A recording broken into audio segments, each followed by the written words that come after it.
Los esquemas neumáticos deben ser lo más claros y sencillos posibles para facilitar su comprensión e interpretación. En un esquema como este, en horizontal vamos viendo elementos de trabajo, órganos de gobierno, captadores de información, unidad de mantenimiento y elementos de regulación. En vertical vemos cada elemento de trabajo y debajo cada uno de los elementos que controlan y o regulan ese elemento de trabajo. Cuando los circuitos neumáticos aumentan de tamaño y tienen muchos componentes, es preciso seguir una serie de pautas en la representación esquemática y se recomienda que los actuadores se representen en posición horizontal. Si el circuito no es muy complejo, se pueden dibujar los componentes en su posición real, respetando la posición de trabajo en que se encuentren, aunque es preferible respetar la posición horizontal. Los finales de carrera no se dibujan en su posición real. En su posición real se coloca un trazo y una flecha que representa la posición del actuador que detectan. Se representan debajo de los órganos de gobierno. Los circuitos se representan en su posición inicial, es decir, los componentes no están activados. Si algún elemento estuviera activado, se señalaría claramente visible mediante una flecha.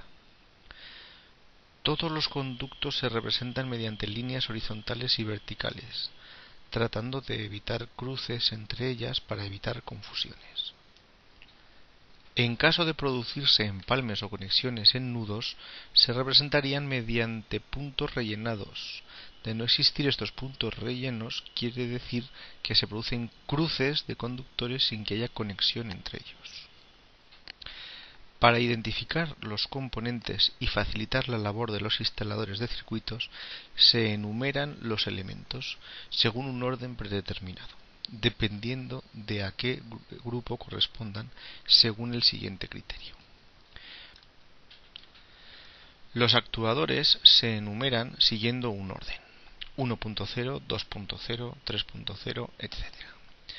Las válvulas que actúan como elementos de gobierno de los actuadores se indican 1.1, 2.1, 3.1, etc. La primera cifra indica a qué actuador pertenece y la segunda, 1, indica que se trata de un órgano de gobierno o distribuidor de mando. Los elementos captadores de información se identifican 1.2, 1.4, 2.2 o bien 1.3, 1.5, 2.3. La primera cifra indica a qué actuador pertenece y la segunda, si es par, indica generalmente que influye en la salida del vástago y si es impar, que afecta al retroceso del vástago. Con las cifras 0.1, 0.2, 0.3 se identifican los elementos auxiliares que afectan a todos los componentes del circuito.